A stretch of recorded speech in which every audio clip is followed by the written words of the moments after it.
Hi everyone, it's Eric from Dumb Game Dev, and today we're going to be talking about 5 ways to debug your Playmaker state machines. Now I see a lot of questions coming up quite often where people could probably solve it themselves with a little bit of debugging. So let's talk about how we can do that easier in Playmaker in a fairly straightforward manner. Now I have a new project open up here and there's nothing really in it except for we have the Playmaker already set up. So it has a Playmaker GUI, has a directional light, just a cube for the ground here or a plane, and just my camera. Now on my camera I already have an FSM, so let's just remove this component. Even though we're just going to make another Playmaker state machine here anyway, so let's just add FSM. And we're going to make a very simple FSM just so we can debug it quite quickly, and I'm just going to use a couple of floats and that's it. So I'm going to open up my actions browser here and just say, let's just set a float, set float value, and we'll create a new variable called my number. And set the float value to, say, 10. And my very first tip here is switch to keyboard inputs. Now, we often set up a lot of very complicated FSMs that have different kinds of mouse clicks, or maybe on trigger enter events or things. Or if you're using VR, you might have a fairly complicated setup with your Vive controllers or whatever it may be. And when we try and debug our FSMs, often it's the input to this problem, not necessarily the state machine itself. So my first tip is use keyboard inputs when you're first setting things up. So we just use a simple get key down. And you can set up any key. So I'm going to choose my key is, let's just use the space key, for example. And when the space key is down, we're going to make a new event for this just called space key down. And here it is. So this will just bring us to the next state. And let's just put this after this one here. So we have a float variable, get key down, goes to next state. In this state, we're, let's just add to our float. So add 5 to float is what I'm going to call it. Let's add to float. And use our float variable, my number, and say add 10 to this. And we'll add a wait to this maybe to go to the next state. We'll wait, say 3 seconds, the next state called waited, or the event waited, and we'll call this finished. Okay, so it's fairly straightforward. We have 3 separate states, just waiting for a key down. We add 10 more to our float, and then we're finished. So let's just play this and make sure it works. And I'm going to press space key. It goes to the next state. And then it's finished. So this is our second tip. If you're brand new to Playmaker, if you have the Playmaker window open here in Unity, you can watch each state as it occurs. So if we stop it and we play again, as we can see, we're on the first state. We press the key down, the next state, and the last state. So that's a very simple way to watch the flow of your state. The next thing you want to do is make sure that you have debug turned on here down at the bottom if you click debug. And what this is going to do is show you the value of your variables as they are now. So for example, we're in the first state and we can see that our variable value is 10 because we've added 10. We push space, we'll go to the next state, and we can see it has now become 20. And then it's finished.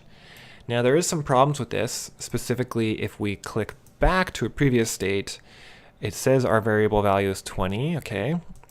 And we go back to the very first state, it says our variable value is also 20. But this is not true when we were on this state. It would have been 10. So we had 10, we added 10. So this can make it hard to debug when you're looking back at previous states and trying to figure out what happened. Now, this brings us to my next tip, which is to use breakpoints.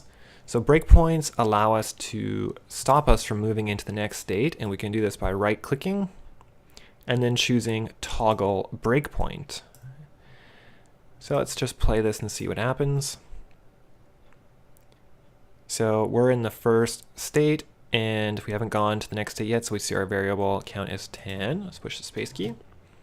And so now what it's done is moves us into or about to start the next state, but it hasn't begun yet. We're stuck here entering this state, and it's automatically paused Unity for us so we can have a look. So as you can see, the variable is still 10. Now if I unpause it, it's going to pass the breakpoint and just keep going until we finish to the end. So our variable count is now 20. So breakpoints are great, especially if you have very large branching states. So, you know, maybe this has 2 different events. Add a second event here.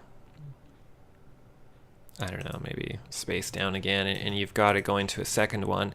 These can help you manage your branching states by adding lots of breakpoints. Now, if you've got tons of breakpoints added in, you may want to quickly disable or enable them, and you can do that down here at the bottom of debug. You can enable breakpoints or disable them all at once. And if you're done debugging this, you can also clear all your breakpoints here. So this is a good way to manage all of them together.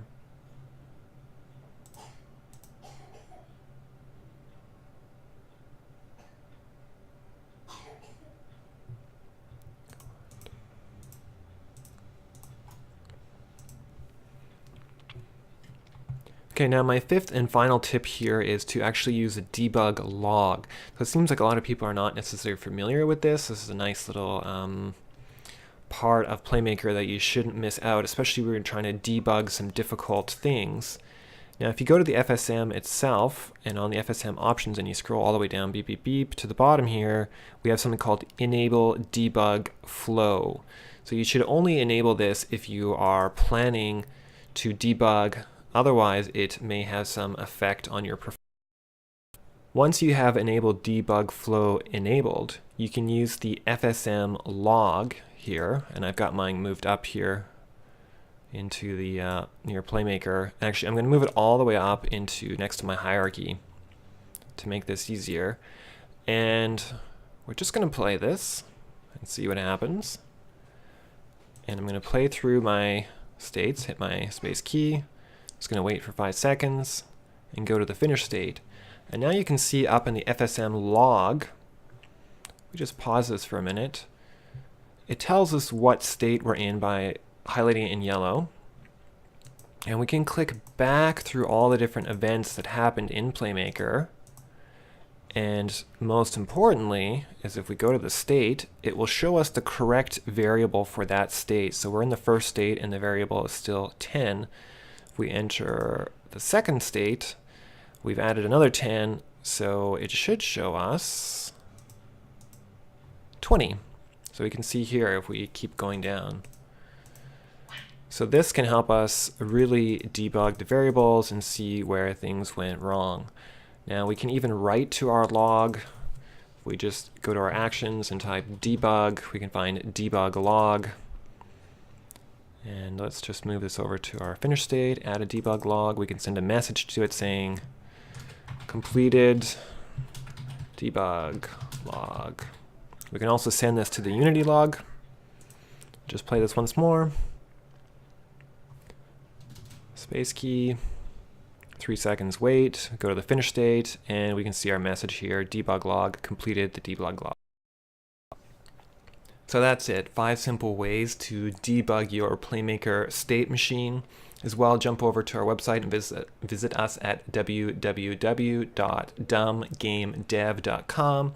As well, we set up a Slack channel, which is chat for Playmaker, so come visit us there. It's free, sign in, have a little talk about Playmaker. You can ask questions and, you know, have some just general chat. So the link to that is just down here in the YouTube comments.